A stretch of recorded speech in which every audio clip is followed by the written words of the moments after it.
अस्सलाम वालेकुम। आज मैं आप लोगों को बताऊंगी कि थर्ड ईयर का जो मेजर सब्जेक्ट है पैथोलॉजी, उसको किस तरह से पढ़ना है, कौन सी बुक से पढ़ना है, मतलब शॉर्ट बुक कौन सा फॉलो करना है, टेक्स्ट बुक कौन सी है, सब कुछ इस वीडियो में मैं आप लोगों को बताऊंगी। चलिए स्टार्ट करते हैं। सबसे पहले हमारे पास जो मेजर टेक्स्ट बुक है वो ये वाली है, ठीक है, रॉबिन बेसिक पैथोलॉजी। अब ये इतनी बड़ी होती है, ऑलमोस्ट इतनी, मुझे तो बहुत बड़ी लगती थी, तो मैंने इसको 3 हाफ में करा दिया था क्योंकि इजी भी होता है कैरी करने के लिए सारा कुछ। अब इसको पढ़ना किस तरह से है पैथोलॉजी को, मैं बताती हूँ आपको। पहले ये मेजर टेक्स्ट बुक है, उसके बाद जो शॉर्ट बुक है जिसमें सबसे अच्छी बुक है वो ये वाली है, पैथोमा। बहुत अच्छी बुक है, बहुत अच्छी, ये शॉर्ट बुक है। उसके बाद हमारे पास आती है इनाम दानिश, ठीक है, ये भी शॉर्ट बुक है। देन हमारे पास ये एमसीक्यू के लिए बुक है पैथोलॉजी का, जो रॉबिन्स है ना, उसका रिव्यू है। तो इसमें एमसीक्यूज बने हुए होते हैं हर चैप्टर के ना, तो ये आप एमसीक्यूज की प्रैक्टिस के लिए ये बहुत अच्छी बुक है, इसको अपने पास रख सकते हैं। देन हमारे पास एसेंस ऑफ पैथोलॉजी, ये मुझे पर्सनली बहुत पसंद है। ये ऐसी बुक है ना कि इससे मतलब बहुत मतलब रिवीजन हो जाती है, इसमें समरीज गिवन है, ठीक है, तो ये पढ़ना बहुत इजी है। मतलब मुझे ये बुक पर्सनली बहुत अच्छी लगती है, डायग्राम्स है और एंड रिव्यू। अगर नोट्स, जो बंदा नोट्स नहीं बनाता वो इस पे बना दे। अब हम सबसे पहले स्टार्ट करते हैं कि पैथोलॉजी का जो सब्जेक्ट है उसमें हम पढ़ते क्या हैं, ठीक है। अब पैथो है, ठीक है, जैसे फिजियो होती थी ना, फिजियो में हम क्या पढ़ते थे, हम पढ़ते थे कि जो नॉर्मल टिश्यू है उसका फंक्शन किस तरह से हो रहा है, ठीक है, नॉर्मल टिश्यू। अब पैथो में हम पढ़ते हैं एबनॉर्मल टिश्यू, हम पढ़ते हैं इसमें कि मतलब कोई भी डिजीज़ है वो किस तरह से हो रही है, हम उसकी कॉज पढ़ते हैं, कॉज को इटियोलॉजी कहते हैं। हम उसमें देखते हैं कि वो किस तरह से प्रोग्रेस हो रही है, जिसमें हम उसकी पैथोजेनेसिस पढ़ते हैं, थोड़ी बहुत हम ट्रीटमेंट वगैरह पढ़ते हैं, लेकिन पैथोजेनेसिस जो मेन चीज़ है उसमें। और फिर हम उसकी ना मॉर्फोलॉजी देखते हैं कि हम जब उसकी स्लाइड देखते हैं, हम उसकी माइक्रोस्कोप में वो हमें किस तरह से वो ऑर्गन या टिश्यू हमें नज़र आता है। अब हम देखते हैं बड़ी बुक, ठीक है, ये पैथो है, ठीक है। अब इसमें 2 पार्ट होते हैं, एक होती है जनरल पैथोलॉजी और एक होती है स्पेशल पैथोलॉजी।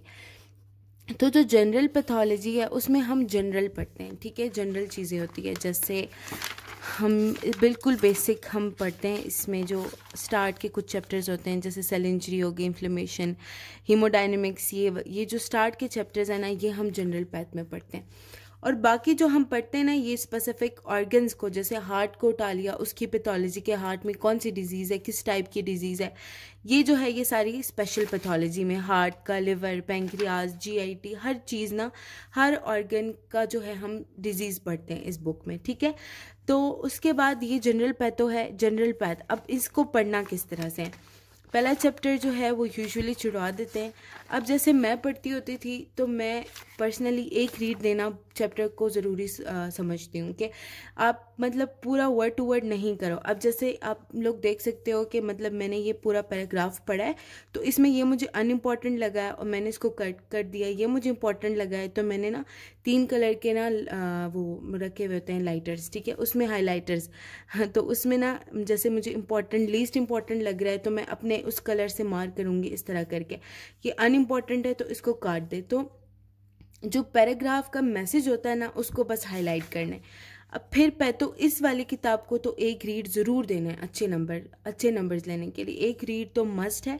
उसके बाद फिर ये अगर दूसरी दफ़ा पढ़ना है तो आप लोग मतलब इस पर जैसे हाईलाइट कर लो, फिर टिक लगा लो कि ये वाली, जैसे ये इसके साथ फ्लो चार्ट बने हुए हैं, ये हम कर सकते हैं। फिर साथ साथ इसकी डायग्राम्स इतनी अच्छी बनी हुई है, फिर ये अनइम्पॉर्टेंट है इसको काट दो, जो मोस्ट इम्पॉर्टेंट है उसको दूसरे कलर से कर दो। इस तरह करके ना इसको पढ़ना है। मतलब मैं जो बहुत इंपॉर्टेंट, अब जैसे इसके बहुत इंपॉर्टेंट कुछ स्टार्ट के कुछ टॉपिक्स है ना, जैसे इसके पूरे यहाँ पे बना होता है तो इस इधर मार्क कर लो कि यार ये इंपॉर्टेंट है, ये नहीं। अब कॉजेज है उसके लिए एक रीड चाहिए, नेक्रोसिस अपप्टोसिस है जो इसका मेजर टॉपिक है, ठीक है, और उसके बाद सेलुलर एडेप्टेशन है। तो ये चीज़ें जो है ना, इसको ज़्यादा इंपॉर्टेंट पहले ही लिख देना है, और जो बाकी चीज़ें ना इसको देख के मैंने लिखा है सिर्फ रीड देना है, तो इसको सिर्फ एक रीड देना ही काफ़ी है। तो मैं इसको इस तरह से पढ़ती थी अपनी पैथोलॉजी को।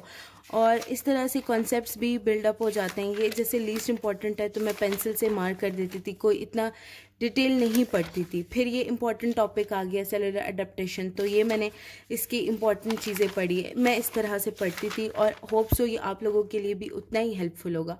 ये जनरल पैथोलॉजी की गाइड थी, ठीक है। उसके बाद पैथोमा है, पैथोमा में बहुत अच्छा लिखा हुआ है। मैं अगर बहुत एंड वाला टाइम आ गया ना तब पैथोमा पढ़े, लेकिन मैं एज ए डॉक्टर, हमने एट द एंड डॉक्टर बनना है तो आई विल प्रिफर के रॉबिन्स पढ़ी जाए, ठीक है, बिग रॉबिन्स, क्योंकि वो मेन टेक्स्ट बुक है। उसके बाद आप लोग मतलब पैथोमा से भी रीड मार सकते हो चीज़ों को, ठीक है। जैसे ये इसमें भी बहुत अच्छा लिखा हुआ है, बट मुझे आदत है हेडिंग बना के पढ़ने की, तो मैं हेडिंग को ज़्यादा प्रेफर करती हूँ। पैथोमा भी अच्छी अगर आप लोग इससे पढ़ना चाहते हैं, लेकिन ज़ाहिर है टेक्स्ट बुक तो मेन है। अब ये वाली चीज़ है उन स्टूडेंट्स के लिए जो नोट्स नहीं बनाना चाहते, वो ये वाली बुक ले लें, ठीक है, इस पे लिख लें। अब इसमें हर चीज़ की एग्जांपल, डेफिनेशन, डायग्राम्स इतनी अच्छी लिखी हुई है ना, ये मुझे एंड पे मिली ये बुक, नहीं तो मैं सारा साल यही अपने पास रखती, क्योंकि मुझे ख़ुद पर्सनली नोट्स बनाना नहीं पसंद। तो आप लोग इस पे अपने नोट्स बना सकते हैं, एंड पे ये MCQ सॉल्व कर सकते हो, तो ये अच्छी बुक है।